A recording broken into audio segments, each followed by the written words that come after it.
In physics, we classify quantities as a scalars or a vectors. Basically, the difference is that direction is associated with vector but not with the scalar. Okay, only the difference between vector and scalar is that with the vector, direction is associated with the vector but not with the scalar. अगर कोई quantity scalar quantity तो we need only magnitude of that quantity. We don't think about direction. But while dealing with the vector quantity, we have to know about direction as well as magnitude as well as direction. The scalar quantity is a quantity with the magnitude only. It is specified completely by the single number along with the proper unit.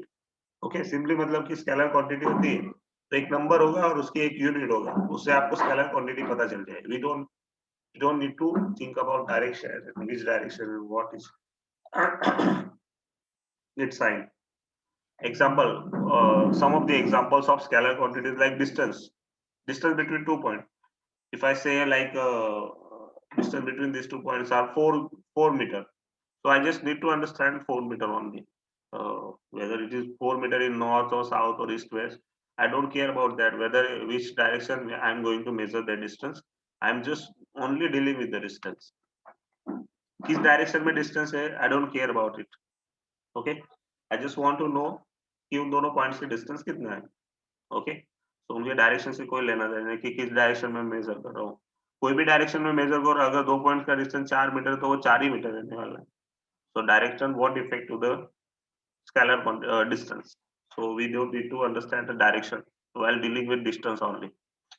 Okay, तो distance क्या है, scalar quantity. Mass of object, तो कोई भी object का मास ले लो, तो वो अर्थ पे ले लो, आप विनस पे ले लो या मर्क्यूरी पे ले लो या कोई भी प्लेनेट पे ले लो या अर्थ के कोई वेरियस वेरियस कॉन्टिनेंट्स में ले लो या वेरियस कंट्रीज में ले लो, डिफरेंट डिफरेंट कंट्रीज में ले लो, you will get the same mass of person. You will have changes in a weight, but you won't have changes in a mass. मास एक internal property होती है किसी भी एलिमेंट की या किसी भी पर्सन की या किसी भी चीज की.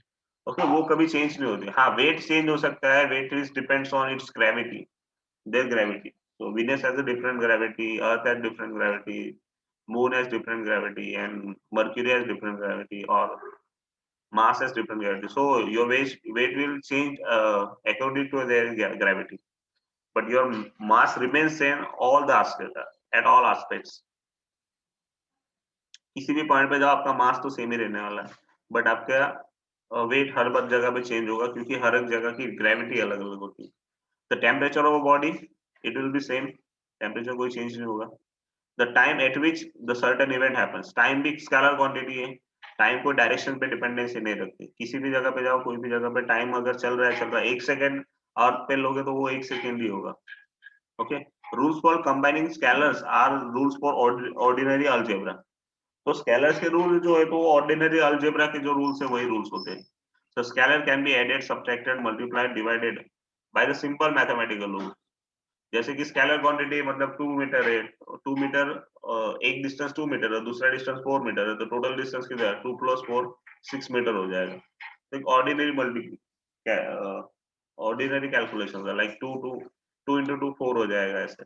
For example, length and breadth of the rectangular are 1 meter and 0.5 meter respectively. Then its perimeter is sum of all lengths. Perimeter क्या होगा उसका, तो sum of all lengths. So 1 meter plus 0.5 plus 1 plus 0.5. So it will be like 3 meter. Okay, length of each side is scalar and perimeter is also scalar. तो scalar का आप multiplication या sum कर रहे हो तो वो एक simple ordinary algebra का sum, multiplication, division या subtraction जैसे ही होता है. Okay, take another example. Maximum and minimum temperature of a particular day 35.6 degree and 24.2 degree respectively. तो ये कोई डिपेंडेंसी मतलब डायरेक्शन पे डिपेंडेंसी नहीं रखता कि भाई आप अगर इस डायरेक्शन से मेजर करोगे तो ये 45 हो जाएगा या लेफ्ट से, मतलब आप नॉर्थ से मेजर करोगे तो अलग टेम्परेचर. एक ही जगह का टेम्परेचर कहीं से मेजर करो वो उतना ही आने वाला है. हाँ, place wise it can change. Like आप सूरत का टेम्परेचर अलग होगा, अहमदाबाद का अलग होगा, बड़ौदा का अलग होगा, या बट जो नियरेस्ट एरियाज होते हैं उसका टेम्परेचर ऑलमोस्ट सेम होता है. लाइक सूरत सिटी है तो पूरी सिटी के अंदर ऑलमोस्ट सेम ही टेम्परेचर आएगा. So then the difference between two temperatures is 11.4 degrees centigrade. Similarly, if a uniform solid cube of aluminum side of 10 centimeter has a mass of 2.7 kg, then its volume, तो उसका volume अगर उसकी side 10 centimetre की side है तो उसका volume कितना होगा 10⁻³ बन जाएगा 10 × 10 × 10 × 10⁻6 करोगे तो 10⁻³ वापस आपका आंसर आ जाएगा। सो डेंसिटी क्या आ जाएगी, तो density is nothing but mass upon volume आता है, तो -3 ऊपर आ जाएगा +3 हो जाएगा, तो 2.7 × 10⁻³ kg/m³। एक एल्यूमिनियम का जो क्यूब होगा उसकी डेंसिटी हो जाएगी which is having a 10 centimetre each side, length of 10 centimetre each side. Okay, now going to deal with the vector quantities. तो अभी स्केलर के बारे में हो गया। स्केलर का कैलकुलेशन एकदम सिंपल कैलकुलेशन होता है, we don't need to think about more. और कौन कौन सी क्वांटिटी स्केलर क्वांटिटी, डिस्टेंस है, मास है, टेम्परेचर है, फिर ये डेंसिटी है, वॉल्यूम है, ये सारी स्केलर क्वांटिटीज है। Okay, but now now for vector quantities.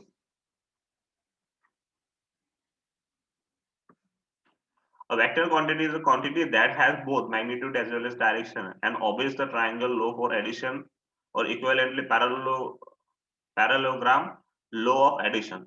तो ये दो लॉ होते हैं उसके, जो मैं बताऊंगा आगे कैसे यूज करने होते हैं उनको। ट्राइंगल लॉ होता है और एक पैरेललोग्राम लॉ होता है। So the vector is specified by giving its magnitude by a number and its direction. तो वेक्टर को कैसे स्पेसिफाई कर सकते हैं, तो आपका वेक्टर में दो चीजें एक साथ होनी चाहिए, एक उसका magnitude which is given by any number, and second thing its direction, okay, which is given by its unit vector, or if it is in xyz, so it will be I, j, k. So we will discuss in later when it will come.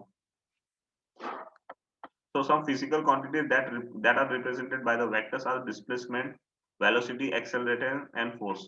So these are some of the physical quantities which have been represented by the vector. So displacement, velocity, acceleration, and force. All these four are your vector quantities. Okay. To represent a vector, we use a bold-face type in this book. Okay. During this book, when you are having letters with the bold, which are given as a bold, so you should consider them as a vector letters. Okay, they will not use any sign convention for a vector, specific sign convention.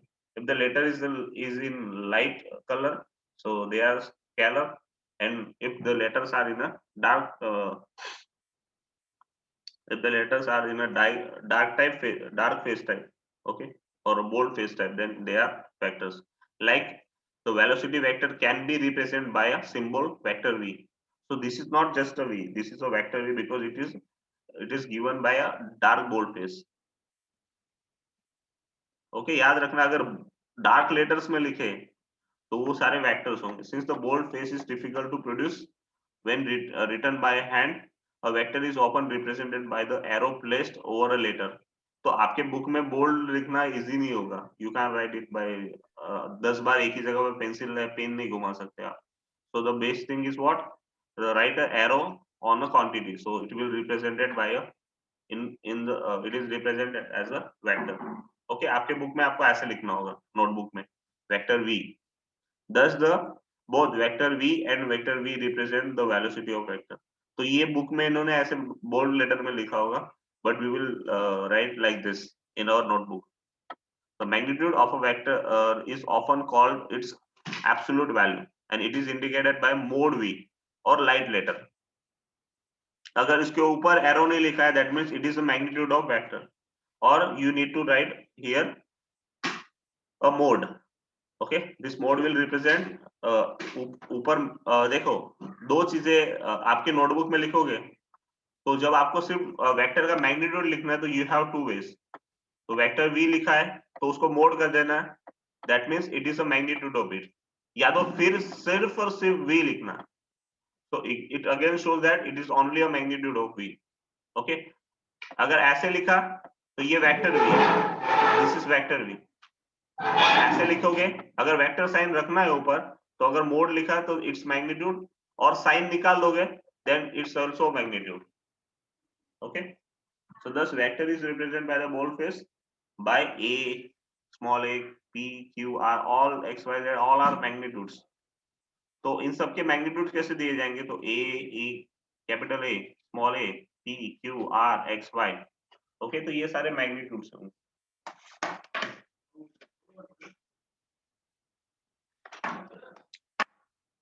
Now position and displacement vectors.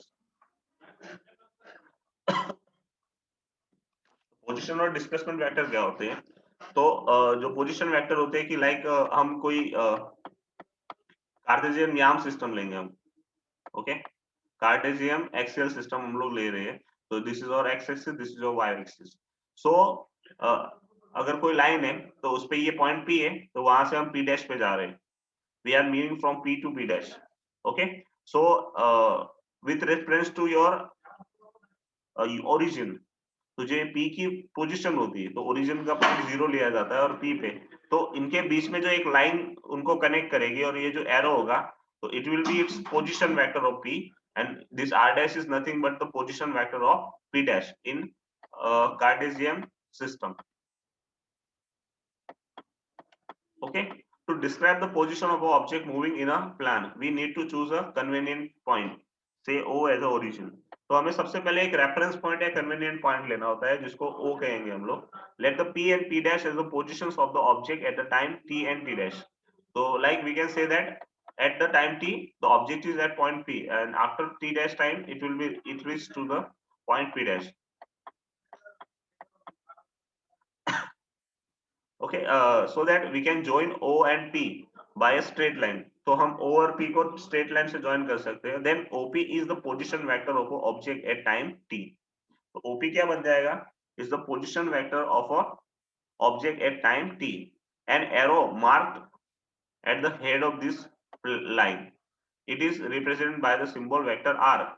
So OP is nothing but vector R. You should call it as a vector R, not just an R. Okay, and OP is nothing but vector OP. We just, because both are written in the direct letters, so we'll call them as a vector OP is equal to vector R, and vector R is nothing but the position vector of object P, object at point P. So point P dash is represented by the another position vector OP dash and denoted by vector R dash. So the length of the vector R represents the magnitude of vector, and its direction is the direction in which the P lies as shown in figure from O. तो ये जो length होगी, ये जो vector की length है वो क्या होगी, उसका मैग्नीट्यूड होगा इस वेक्टर का, कि उसकी मैग्नीट्यूड है, उसकी value like 2 metre 4 metre 6 metre जो भी होगा वो. और ये जो एरो है, ये एरो उसकी डायरेक्शन शो करेगा, which will show its direction. So the OP is nothing but the position vector of object when it is at point P at time T. Okay, so now you got it. Any doubts up to here? No, sir. Lakshmi या Joshi Nitin? No, sir.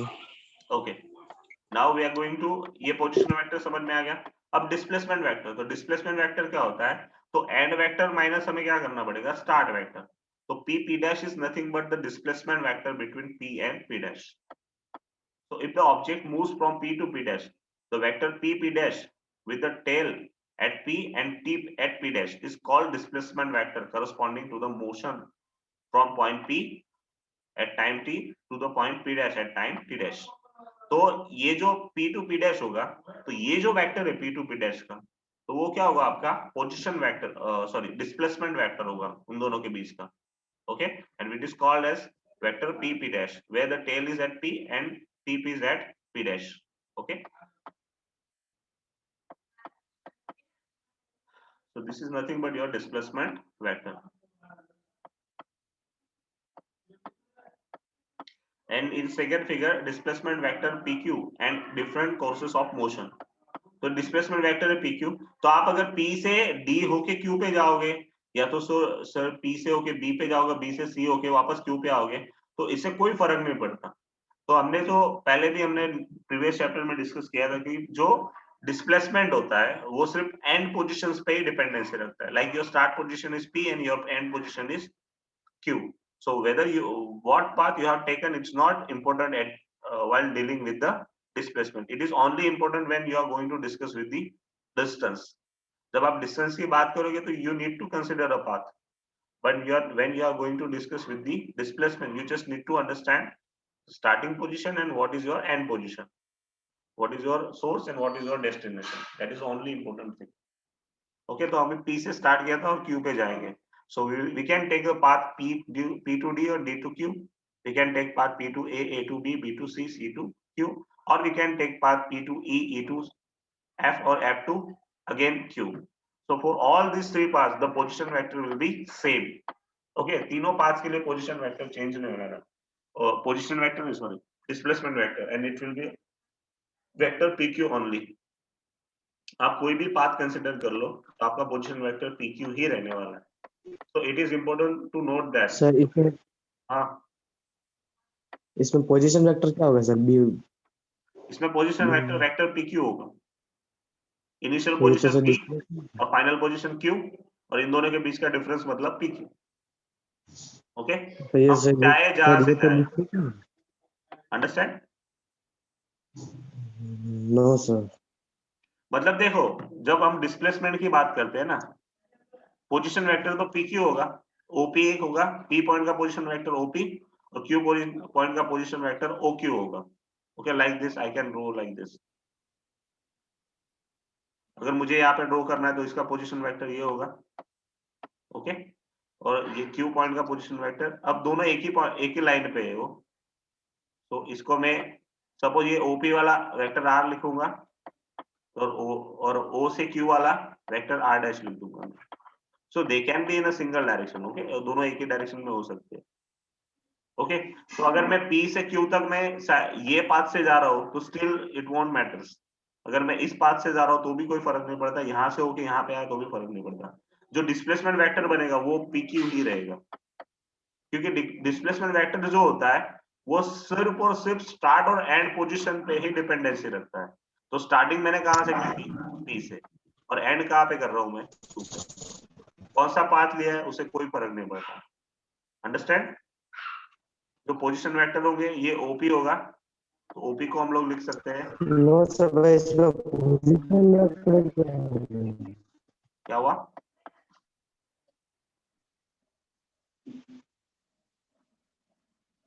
You are not properly audible to me. कुछ नहीं. क्या हुआ? बोलो पर वापस.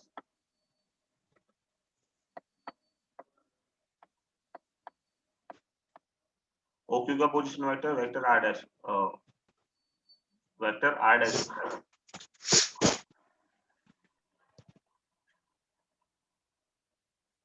बोलो बोलो Nitin.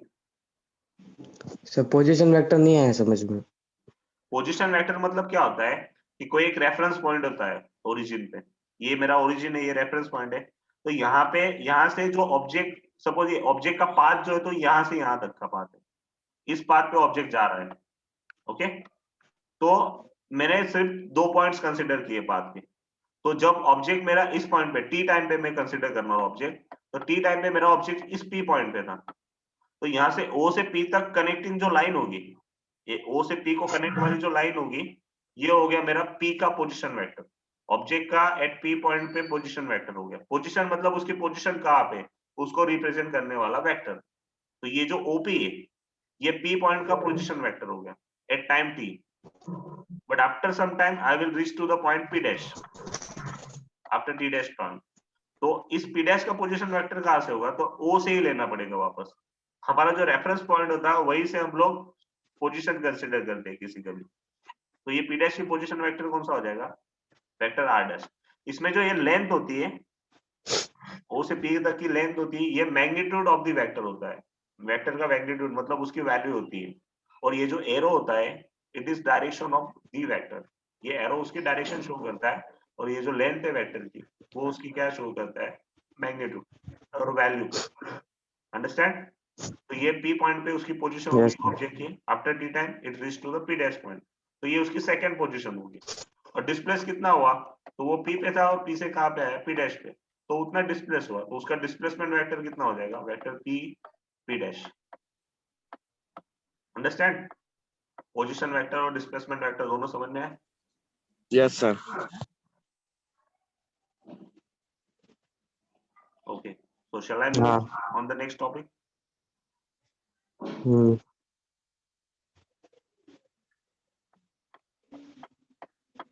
Therefore, the magnitude of displacement is either less or equal to the path length of an object between two points. तो ये हमने लास्ट चैप्टर में भी डिस्कस किया था कि जो पाथ लेंथ होगी वो पाथ लेंथ कहाँ से होगी. अगर मैं सपोज फर्स्ट पाथ कंसीडर कर रहा हूँ, पी से लेके डी पे लेके क्यू पे जा रहा हूँ, तो पाथ लेंथ मेरी पी डी और क्यू ये पूरा कंसीडर करना पड़ेगा. पर मुझे डिस्प्लेसमेंट कितना कंसीडर करना पड़ेगा? Only O to P, sorry P to Q ही डिस्प्लेसमेंट कंसीडर करना पड़ेगा. तो जो डिस्प्लेसमेंट का मैग्नीट्यूड है उससे पाथ लेंथ का मैग्नीट्यूड ज्यादा ही होगा यहाँ पे. अगर मैं सेकंड पाथ भी लूं, पी से ए से बी, बी से सी से क्यू, तो भी मेरा मैग्नीट्यूड ज्यादा ही आएगा. ओके, और ये लास्ट वाले लेंथ लूं तो भी मेरा पाथ लेंथ का मैग्नीट्यूड ज्यादा आएगा कंपेयर टू डिस्प्लेसमेंट. ओके, जब वो दोनों एक ही लाइन में होते तभी उनका मैग्नीट्यूड सेम आता है. बाकी सारे केसेस में जो आपकी पाथ लेंथ होगी वो हमेशा आपके डिस्प्लेसमेंट से ज्यादा ही होगी. So magnitude of displacement is either less or equal to the path length of an object between two points. So this fact was emphasized in these previous chapters. So also while discussing motion along the straight line. Okay. तो ये सब हमने last chapter में already हमने discuss कर चुके हैं. So now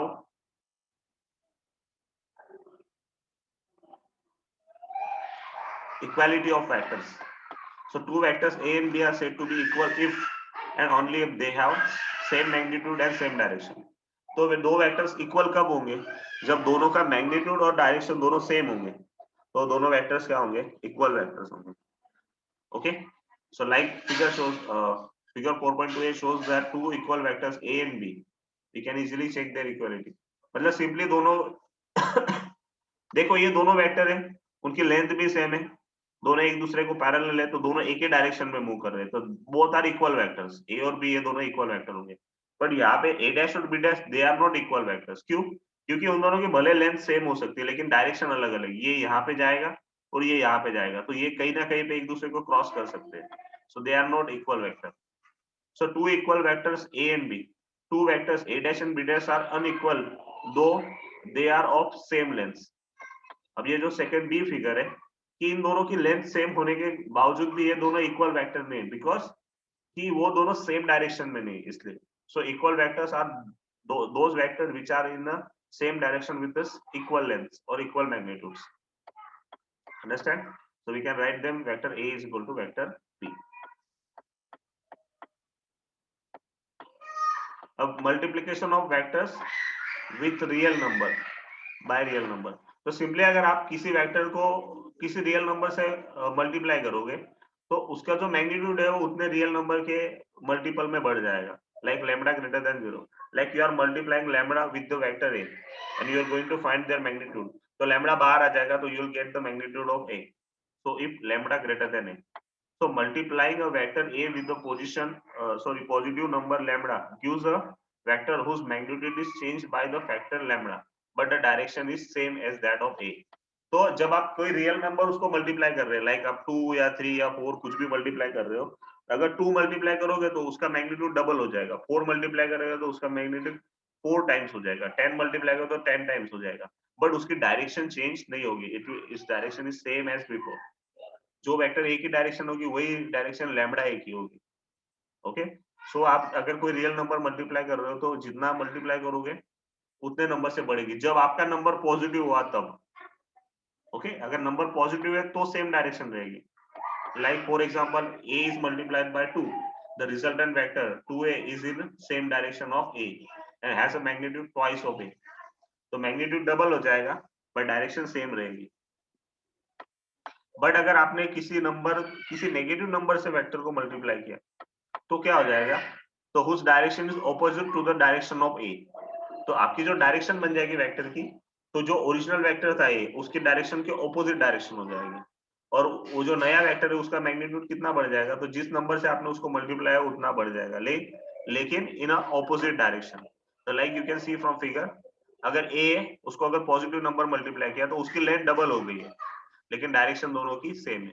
but for second figure A और ये माइनस है, तो आपने इसको -1 से मल्टीप्लाई किया तो उसकी लेंथ तो सेम ही है लेकिन वो ऑपोजिट डायरेक्शन में मूव करेगा.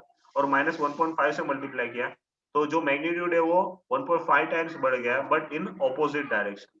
सो यही फर्क है कि रियल नंबर से आप जब मल्टीप्लाई करोगे तो अगर वो पॉजिटिव नंबर है तो वो उनकी डायरेक्शन सेम रहेगी, और नेगेटिव नंबर है तो उनकी डायरेक्शन रिवर्स हो जाएगी दोनों वेक्टर्स।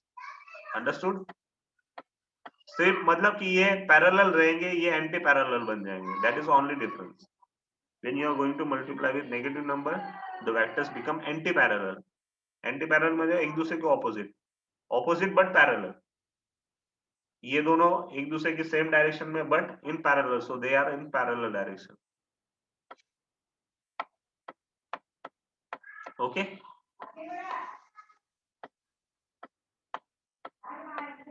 अब addition and subtraction of vectors, तो ये चीज हम एक्चुअली मैं शॉर्ट में बता देता हूँ पहले स्टार्ट में, फिर कल वापस डिस्कस करेंगे। Like we have two vector, vector A और दूसरा वेक्टर बी है, इन दोनों का हमें एडिशन करना है। तो क्या करना पड़ेगा, सबसे पहले एक ओपी करो, तो ओपी को ए ले लो, फिर जो जिस डायरेक्शन में बी है उसी डायरेक्शन में बी को लेना, but you should put it at the end of A.